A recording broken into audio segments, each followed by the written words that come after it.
Hi everyone, welcome back in GS hub, जहां पर आप सभी का भरपूर स्वागत है। हमारी जो ज्योग्राफी की सीरीज चल रही है उसमें हम वायुमंडल के बारे में चर्चा कर चुके हैं। जो हमारा चैप्टर है वायुमंडल का वो ख़त्म हो चुका है। आई होप कि आपको क्लैरिटी के साथ समझ में आया हो। अगर फिर भी कोई प्रॉब्लम या किसी को कोई दिक्कत आ रही हो तो कमेंट सेक्शन में कमेंट करके बताइएगा, मैं उसे सॉल्व करने की कोशिश करूँगा। आज अगला टॉपिक शुरू करने से पहले हम थोड़ी बात वायुमंडलीय दाब के बारे में कर लेते हैं, ठीक है। वायुमंडलीय दाब, एटमॉस्फेयर प्रेशर क्या होता है।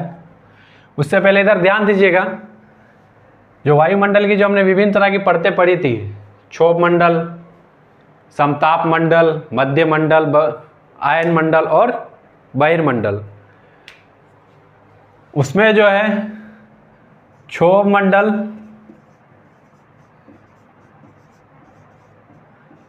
समताप मंडल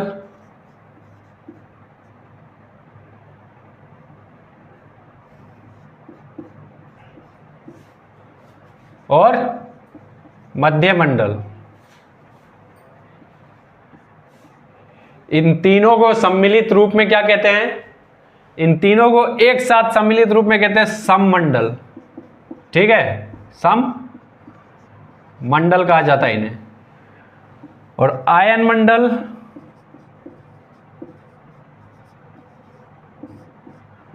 और बहिर्मंडल,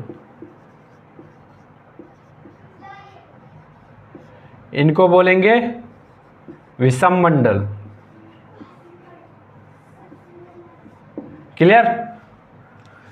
क्षोभ मंडल, समताप मंडल, मध्य मंडल को सम्मिलित रूप में सममंडल बोला जाता है और आयन मंडल और बहिर्मंडल को सम्मिलित रूप से विषम मंडल बोला जाता है, ठीक। इसको नोट कर लीजिएगा। आगे हम बात करने वाले वायुमंडलीय दाब के बारे में। वायुमंडलीय दाब क्या होता है, बहुत इंपॉर्टेंट है जानना आपके लिए। उसके बाद जो है ये टॉपिक पूरी तरह से हमारा वायुमंडल का खत्म हो जाएगा। एक लास्ट टॉपिक बच गया इसमें, वायुमंडलीय दाब, उसके बारे में भी हम चर्चा कर लेते हैं। फिर नेक्स्ट टॉपिक हम शुरू करेंगे। अभी जल का जो क्वथनांक होता है आप जानते होंगे, जल का क्वथनांक। जैसे आम भाषा में बोला जाए तो क्वथनांक का मतलब होता है पानी का उबलना, जिसे हम पानी का उबलना कहते हैं। जल का जो क्वथनांक है वो वायुमंडलीय दाब पर निर्भर करता है, ठीक है। जल का क्वथनांक वायुमंडलीय दाब पर निर्भर करता है। इसको मैं मिटा देता हूं।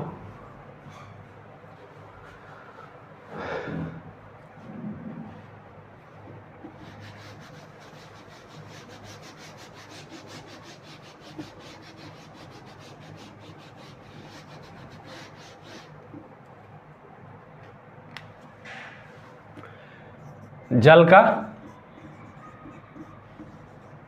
क्वथनांक,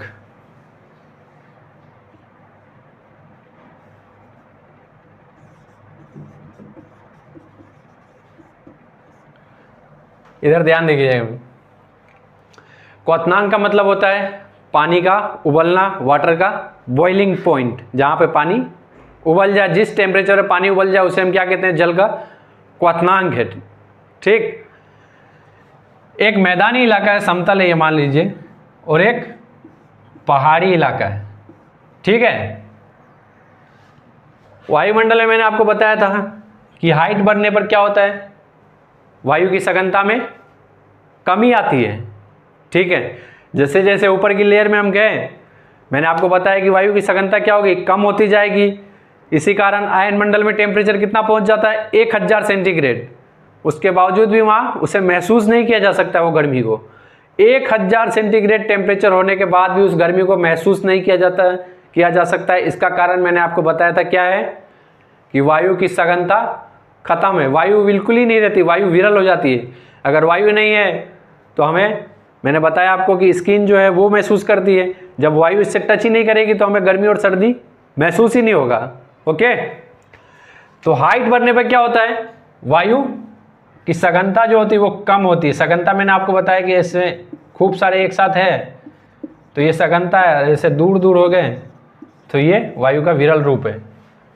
ओके, इधर ध्यान दीजिएगा, समतल पे है वायु की सघनता ज़्यादा होती है, हाइट बढ़ने पर वायु की सघनता कम होगी। ठीक है, अगर यहाँ वायु की सघनता ज़्यादा है तो वायुमंडलीय दाब भी क्या होगा, ज़्यादा होगा। अगर वायु की सघनता ज़्यादा है तो वायुमंडलीय दाब भी ज़्यादा लगेगा। ओके, और यहाँ वायु की सघनता कम है तो वायुमंडलीय दाब कम लगेगा। वायु की सघनता ज़्यादा, वायुमंडलीय दाब ज़्यादा, वायु की सघनता कम तो वायुमंडलीय दाब भी कम लगेगा। यानी हवा जो है वो वायु का जो प्रेशर है वो कम लगाएगी। ठीक है, जैसे एक तरफ 10 बुक्स लेते हैं तो उसका वेट ज़्यादा होगा, एक तरफ 4 बुक्स लेंगे तो उसका वेट कम होगा। यही डिफरेंस यहाँ है, वायु यहाँ प्लेन पे ज़्यादा है तो इसका दाब जो है, प्रेशर जो है वो ज़्यादा लगेगा, और यहाँ पहाड़ी क्षेत्र में वायु कम है तो इसका दाब जो है वो प्रेशर कम लगेगा। क्लियर? अब जो मुझे पॉइंट समझाना है, इधर देखिएगा, जल के क्वथनांक के बारे में बात करने जा रहा हूं मैं। जल का क्वथनांक मैंने बताया कि जल का क्वथनांक कुछ और नहीं, पानी का उबलना, उसे ही जल का क्वथनांक कहा जाता है। समतल जो प्लेन एरिया है, प्लेन एरिया पे जल का जो क्वथनांक है वो कितना होता है, 100 डिग्री सेंटीग्रेड। ठीक है, जब तापमान 100 डिग्री सेंटीग्रेड होगा तब जाके पानी उबलेगा। इसमें समतल पे, प्लेन पे 100 डिग्री सेंटीग्रेड जब टेम्परेचर होगा तब पानी उबलेगा। क्यों? क्योंकि वायुमंडलीय दाब यहाँ ज़्यादा है। ये आपको ध्यान रखना है कि जल का क्वथनांक जो है वो वायुमंडलीय दाब पर निर्भर करता है। ठीक है, जल का क्वथनांक वायुमंडलीय दाब पर निर्भर करता है। वाटर का बॉइलिंग पॉइंट वायुमंडलीय एटमॉस्फेयर प्रेशर पर डिपेंड है। अगर प्रेशर ज़्यादा लग रहा है तो टेम्परेचर भी ज़्यादा होगा। क्यों? क्योंकि टेम्परेचर ज़्यादा है तो उसे ज़्यादा टेम्परेचर, जब दाब, वायुमंडलीय दाब ज़्यादा है तो ज़्यादा टेम्परेचर लगेगा, उसके बाद पानी उबलेगा। बाकी यहाँ क्या है, वायुमंडलीय दाब कम है, वायुमंडलीय दाब कम है, इसलिए यहाँ हो सकता है कि 40 डिग्री सेंटीग्रेड पर ही पानी उबल जाए। समझ गए? एक बार फिर से मैं रिपीट कर देता हूँ। प्लेन पर जो है वो बॉइलिंग पॉइंट 100 डिग्री सेंटीग्रेड होता है, जिसका रीजन वायुमंडलीय दाब ज़्यादा लगना। जल का क्वथनांक, जल का बॉइलिंग पॉइंट जो है वो एटमॉस्फेयर प्रेशर, वायुमंडलीय दाब पर निर्भर करता है। इसीलिए प्लेन पर जल का जो क्वथनांक है वो 100 डिग्री सेंटीग्रेड है। हम जब घर में पानी उबालेंगे तो जब तक टेम्परेचर 100 डिग्री सेंटीग्रेड पर नहीं पहुंचेगा पानी नहीं उबलेगा। क्यों? क्योंकि उस पानी के ऊपर जो है वायुमंडलीय प्रेशर लग रहा है ज़्यादा, वायुमंडलीय दाब यहाँ समतल पे ज़्यादा है। और जब वही पानी पहाड़ी क्षेत्रों में उबाला जाएगा तो हो सकता है 40 डिग्री सेंटीग्रेड पहुंचने पर ही पानी उबल जाए। क्योंकि मैंने आपको बताया हाइट बढ़ने पर वायु की सघनता कम होती है। जब वायु की सघनता कम होगी तो वायुमंडलीय दाब कम हो जाएगा। आइए आगे बात कर लेते हैं जल के क्वथनांक के बारे में। जल का बॉइलिंग पॉइंट, वाटर का बॉइलिंग पॉइंट मैं आपको बता चुका हूं। आई होप कि आप समझ चुके होंगे क्लैरिटी के साथ। अब दूसरा जो बात मुझे बताना है आपको वो क्या है, जल का वाष्पन। जल का वाष्पन, वाष्पन अगर आम भाषा में बोले तो कुछ और नहीं, भाप को कहते हैं। ठीक है, भाप जो होता है उसको, वेपर्स को वाष्पन बोला जाता है। ठीक, वाष्पन जो है क्या होती है, भाप। ये जो है ये भी वायुमंडलीय दाब पर ही निर्भर करती है। ठीक, बाकी दोनों में जो है डिफरेंस है। इधर ध्यान दीजिएगा, क्वथनांक और ये वाष्पन। क्वथनांक जो है ये क्या है, तीव्र प्रक्रिया है, तेजी के साथ होती है, तीव्र प्रक्रिया है। और ये धीमी गति से होगी।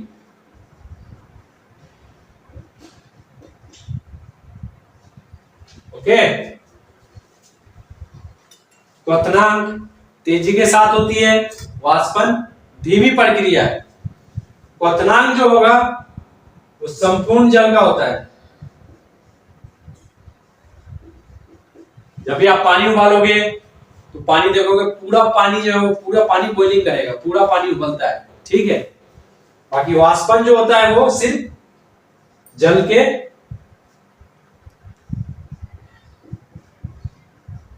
सतह का होता है, सतह का होता है। हम कभी पानी उबालते हैं, आप पानी उबालते होगे, देखते होगे छोटे छोटे ड्रॉप्स जो है वो बर्तन के चारों साइड में छोटे छोटे छोटे छोटे ड्रॉप्स बनते रहते हैं। भाप, वो क्या है, वाष्पन हो रहा है पानी का। ये जो है सिर्फ पानी के ऊपरी सतह का होता है, ऊपरी सतह का। बादलों का निर्माण में आप जानते होगे, अगर नहीं जानते हो, जब हम बादलों का निर्माण पढ़ेंगे तो वहां ये और बेहतर ढंग से समझ में आएगा आपको। अभी सिर्फ इतना ध्यान रख लीजिएगा, वाष्पन जो होता है वो जल के सतह का होता है, ठीक है।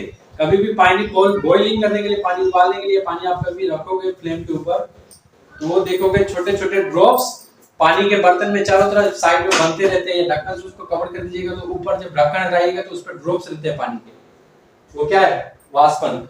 दोनों जो चीज है वो दोनों वायुमंडलीय दाब पर निर्भर करती है, ठीक है। एक बात मैं आपको बता देता हूं, अगर वायुमंडलीय दाब नहीं होती ना, वायुमंडलीय दाब अगर नहीं होता तो हमें इस दुनिया में पानी नजर नहीं आता, पृथ्वी पर जल नहीं होता। क्यों? क्योंकि 0 डिग्री सेंटीग्रेड पर ही पूरा पानी जो रहता है वो उड़ जाता। क्यों? क्योंकि ऊपर से कोई प्रेशर ही नहीं है, वायु का दाब रहता ही नहीं, पानी 0 डिग्री टेम्परेचर होने पर ही उड़ जाता, गायब। आप देखते हैं कि सब सूखा है, ये समंदर देख रहे हो पूरा खाली मिलता आपको।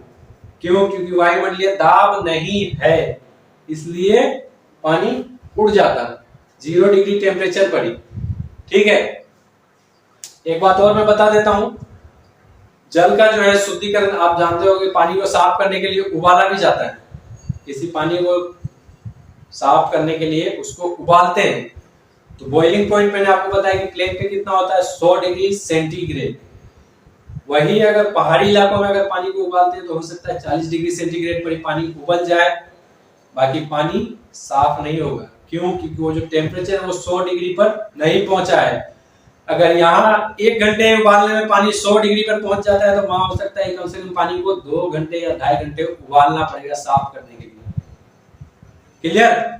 आई होप कि समझ गए होंगे आप जल का क्वथनांक और वाष्पन को। चलिए मैं आगे वायुमंडल के बारे में, थोड़ा वायुमंडलीय दाब के बारे में बात कर लेते हैं। इसके बाद वायुमंडल का जो टॉपिक है वो खत्म हो जाएगा, फिर नेक्स्ट टॉपिक हम इसमें शुरू करेंगे। अगर वायुमंडलीय दाब की परिभाषा की बात की जाए तो पृथ्वी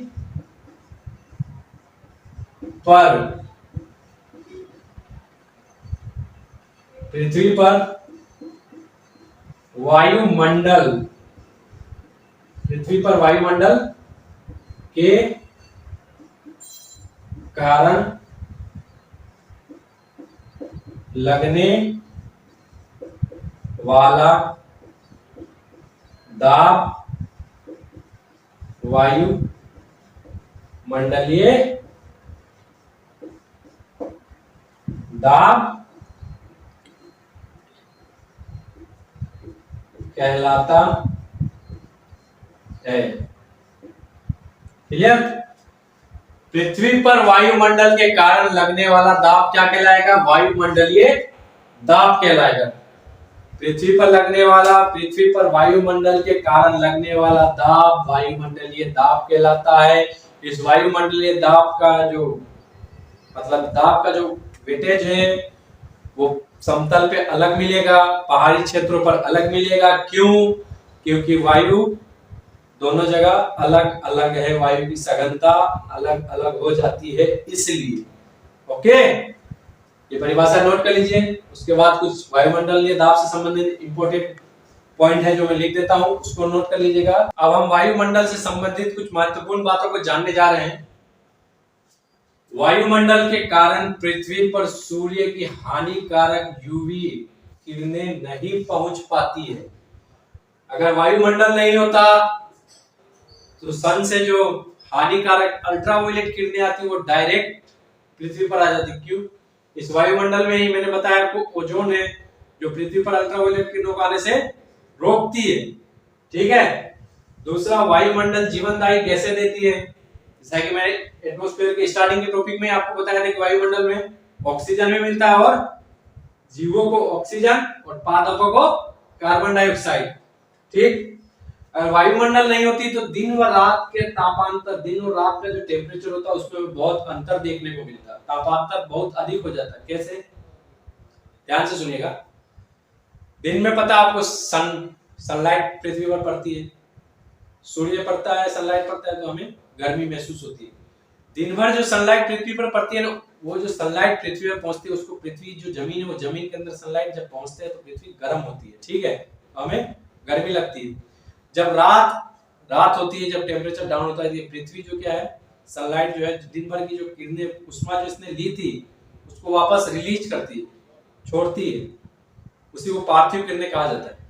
जब वो किरणें वापस जाती हैं तो ये वायुमंडल में विभिन्न तरह की गैसें मैंने आपको बताई, nitrogen, oxygen, carbon dioxide, argon, neon, जलवाष्प। तो ये जो गैसें होती है क्या कहती है, इनको रोक लेती है, रोकती है। इसी के कारण जो हमारा पृथ्वी है उसका जो टेम्परेचर रात में भी उतना नहीं गिरता है, समझे। अगर वायुमंडल नहीं होता तो रात का टेम्परेचर इतना ज्यादा डाउन हो जाता। आप पाते हैं कि अगर दिन का टेम्परेचर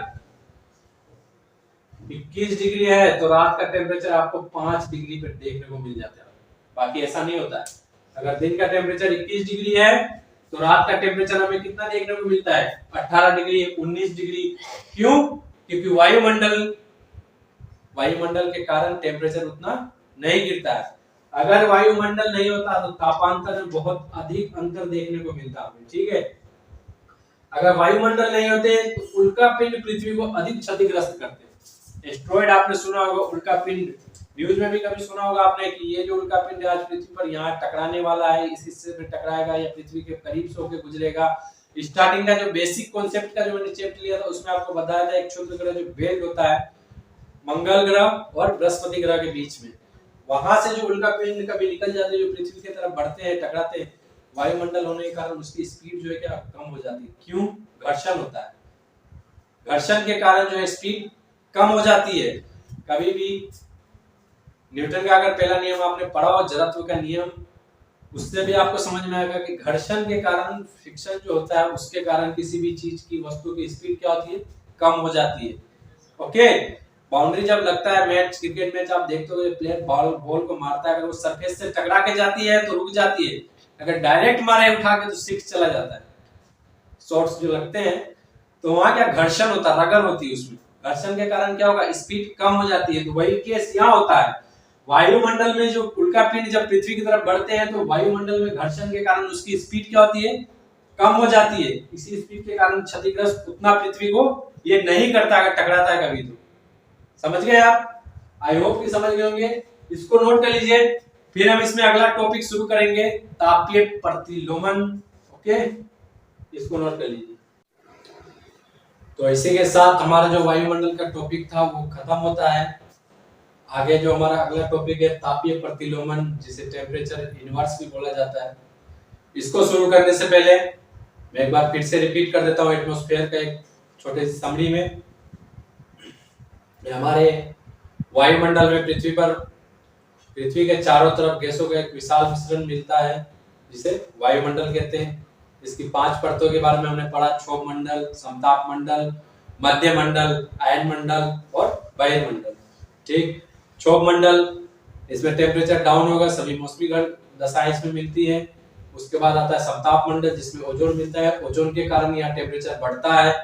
उसके बाद आता है मध्य मंडल, मध्य मंडल में वापस से टेम्परेचर डाउन होगा और यहाँ पे ध्रुवों पर रात में चमकने वाले बादल हमें मिलते हैं। उसके बाद जो अगली परत आती है वो है आयन मंडल का।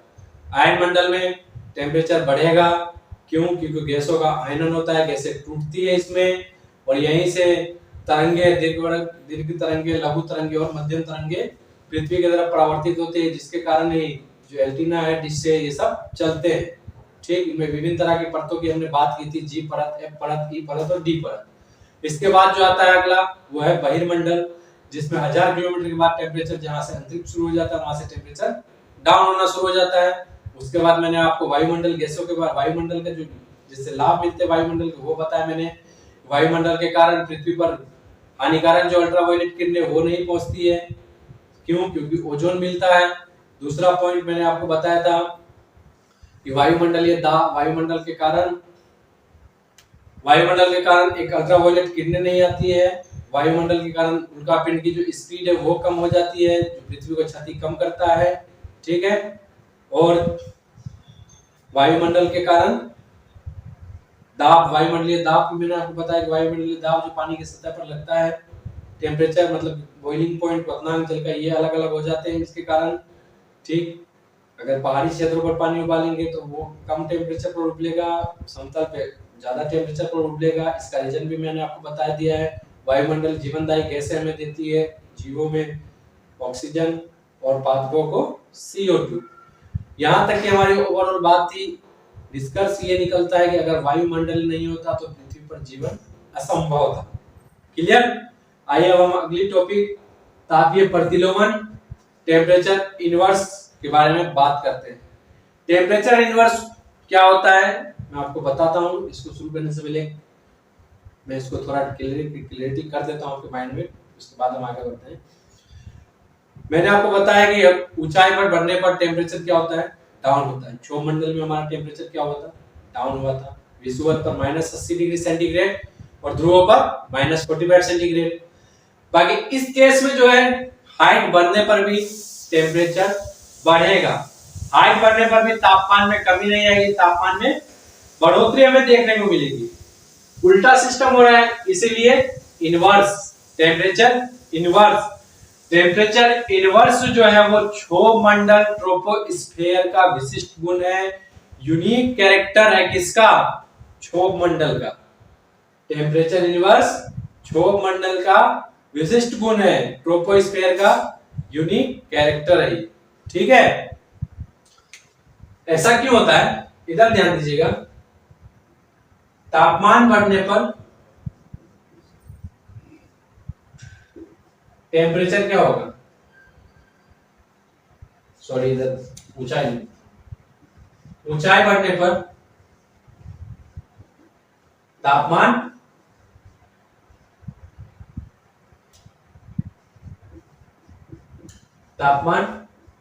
डाउन होगा। ठीक है। बट टेम्परेचर इनवर्स में क्या होता है, ऊंचाई बढ़ने पर भी तापमान बढ़ेगा। ठीक है। तापमान बढ़ेगा। अगर वायु हल्की है, मान लीजिए वायु उठी, ठीक, ठंडी हो गई, ठंडी हो जाएगी तो हल्की हो जाएगी, संघनन होगा, वापस से नीचे गिर जाएगी, ऊपर नहीं जा पाएगी। अगर वायु हल्की है, गर्म है तो ऊपर जाएगी। वायु हल्की है, दो इसमें इस सिचुएशन के लिए जो है ना, इस सिचुएशन के लिए दो कंडीशन होना जरूरी है। एक, वायु हल्की होनी चाहिए, प्लस गरम। अगर गरम होगी वायु तभी हल्की होगी, गरम होगी हल्की होगी, ऊपर उठती जाएगी, वायु क्या है, गरम है। मैंने आपको बताया कि टेम्परेचर हमें गर्मी और सर्दी जो है वायु के कारण ही महसूस होता है। गर्म वायु जा रही है तो गर्म वायु जाएगी तो तापमान क्या होगा, बढ़ेगा। गर्म वायु के कारण तापमान बढ़ जाता है। इसी कारण ऊंचाई बढ़ने पर भी तापमान बढ़ता है। क्यों? गर्म वायु है और हल्की है, ऊपर उठ रही है, इसीलिए तापमान प्रतिलोमन। ठीक, आई होप समझ गए होंगे। आइए परिभाषा के माध्यम से इसे और बेहतर ढंग से हम समझते हैं। तापीय प्रतिलोमन टेम्परेचर इनवर्स की, जैसा कि मैंने आपको बताया क्या है, क्षोभ मंडल का विशिष्ट गुण है, ट्रोपोस्फेयर की यूनिक कैरेक्टर है। ओके। गर्म वायु हल्की होने के कारण ऊपर उठती है, जिससे तापमान में वृद्धि होती है, जिसे हम ताप प्रतिलोमन कहते हैं। ओके। गर्म वायु ऊपर की उठती है, हल्की वायु नीचे की, ठंडी वायु नीचे गिरती है क्योंकि भारी होती है, और गर्म वायु हल्की होती है इसलिए ऊपर उठती है। वायु गर्म है, वायु गर्म रहेगा, ऊपर जाएगा गर्मी महसूस, टेम्परेचर बढ़ेगी और तापमान में वृद्धि होगी। जबकि स्टैंडर्ड फॉर्म मैंने बताया था क्षोभ मंडल में तापमान गिरता है। और ये विशिष्ट कैरेक्टर तापीय प्रतिलोमन के अंदर क्षोभ मंडल का। इधर ध्यान से देखिएगा, एक ग्राफ में बना के इधर दिखा देता हूं आपको। ये मान लीजिए ये क्या है, इधर टेम्परेचर डाउन हो रहा है, ये माइनस लिख देते, इससे आगे लगा देता हूं, माइनस का सेंटीग्रेड, और इधर टेम्परेचर बढ़ रहा है, ये प्लस का सेंटीग्रेड, ठीक। और ये ऊंचाई, ये जो लाइन होगी ग्राफ की, ये ऊंचाई को दर्शाती है, और ये तापमान, ठीक है।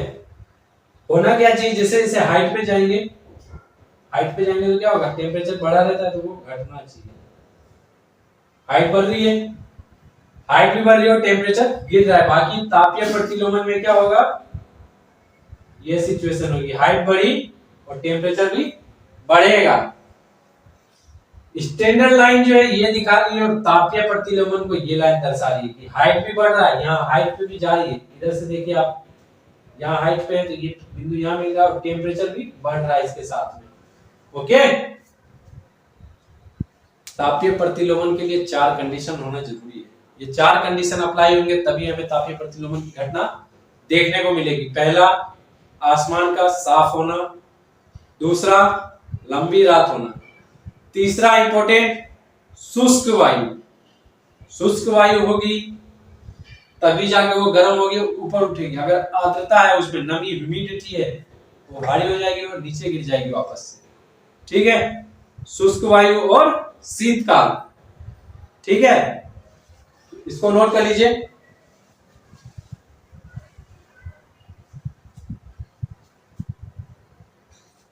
मैं इसकी कंडीशन लिख देता हूं, वीडियो पॉज करके आप नोट कर लीजिएगा।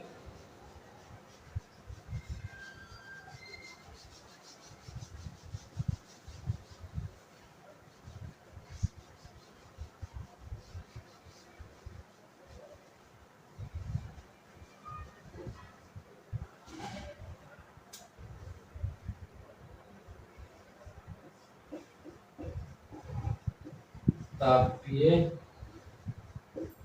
प्रतिलोमन के घटना की शर्त, क्या क्या शर्त होती है। पहला, साफ आसमान। साफ आसमान का मतलब बादल नहीं होना चाहिए। दूसरा, लंबी रात। लंबी रात कौन से सीजन में मिलती है, मैंने आपको बताया है। तीसरा, शुष्क वायु। अगर वायु ह्यूमिडिटी रहेगी तो वायु भारी होकर नीचे गिर जाएगा, फिर तापीय प्रतिलोमन नहीं होगा। और शीतकाल, ये जो दोनों कंडीशन है वो शीतकाल, विंटर सीजन में ही मिलता है, ठीक। इसे भी नोट कर लीजिए। फिर मैं आपको बता देता हूँ कि तापीय प्रतिलोमन कितने प्रकार के होते हैं। तापीय प्रतिलोमन 3 प्रकार की होती है। 3 कितने प्रकार की, 3 प्रकार की तापीय प्रतिलोमन देखने को मिलेगी। Temperature inverse 3 types. पहला होता है धरातलीय, प्लेन्स पर। दूसरा होगा वाताग्रीय, और तीसरा घाटीय, पर्वत की। ओके,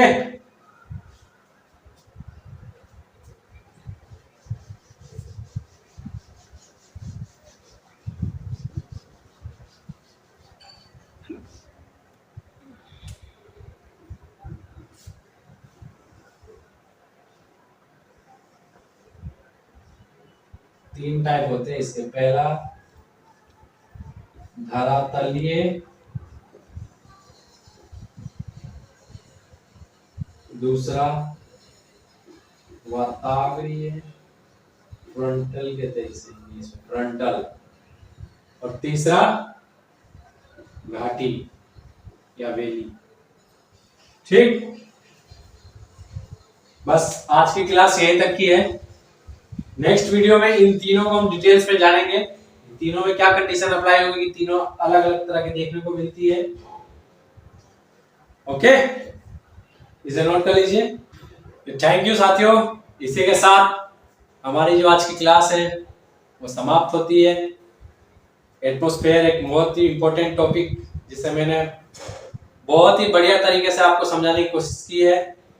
अगर कोई प्रॉब्लम आ रही हो तो कमेंट करिएगा, कमेंट करके जरूर बताइएगा क्या प्रॉब्लम, उसे सॉल्व करने की वापस समझाने की कोशिश में करूंगा। नेक्स्ट जो हमारा वीडियो होगा उसमें हम जो मैंने तीन प्रकार के तापीय प्रतिलोमन टेम्परेचर यूनिवर्स आपको बताया उसके बारे में हम बात करेंगे। अगर वीडियो अच्छी लगी हो तो चैनल को सब्सक्राइब कीजिए, शेयर कीजिए, लाइक कीजिए और फ्रेंड्स में शेयर कीजिए। इतनी मेहनत मैं आपके लिए कर रहा हूँ, इसके एवज में सिर्फ एक शेयर और सब्सक्राइब, ताकि मोटिवेशन बरकरार रहे। अगर चैनल पर फर्स्ट टाइम आए हैं, अगर ऑलरेडी सब्सक्राइब है तो इसे शेयर कीजिए। इतनी मेहनत की जा रही है आपके लिए, ठीक है। फिर संडे को एक सरप्राइज क्लास आपको मिलने वाला है, उसके लिए भी तैयार रहिएगा और कमेंट करके बताइए। और जो क्वेश्चन मैंने आपसे पूछे उसका आंसर अभी तक मिला नहीं है, उसका भी आंसर कमेंट कीजिए, ताकि मुझे लगे कि आप कितने डेडिकेटेड है इसके लिए, ताकि मैं भी अपने डेडिकेशन को बरकरार करूँ आगे। फिर मिलते हैं नेक्स्ट वीडियो में। Thank you.